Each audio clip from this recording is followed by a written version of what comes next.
Also producer Countree Hype sentenced to 5 years, 10 months for gun smuggling. Also producer Countree Hype has been sentenced to 5 years and 10 months in a United States federal prison after pleading guilty to firearm smuggling offenses. The producer, whose given name is Taugea Ubert Dayes, was sentenced in federal court in Miami, Florida. The 33-year-old admitted guilt to the charges of smuggling goods from the United States and delivering a firearm to a common carrier without providing the required written notification. According to the sentence handed down by the court, Days received a 70-month prison term for smuggling goods from the United States and a separate 60-month sentence for delivering a firearm to a common carrier without written notification.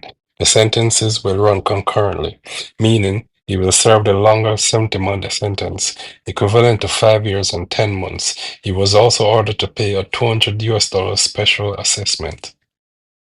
Following his release from prison, Days will be required to serve 3 years of supervised release. However, U.S. authorities have indicated that he is also likely to face immigration proceedings that could result in his removal to Jamaica.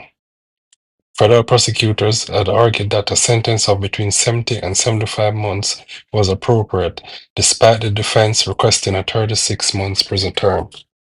The offenses carried a maximum possible sentence of 10 years in federal prison. According to U.S. prosecutors, Days concealed 30 firearms, 32 magazines, and more than 100 rounds of ammunition inside office chairs before shipping them from Florida to Jamaica in March 2025. Jamaican law enforcement later intercepted the shipment in Kingston. The investigation involved U.S. Homeland Security investigations and the Jamaican Constabulary Forces Firearms and Narcotics Investigation Division.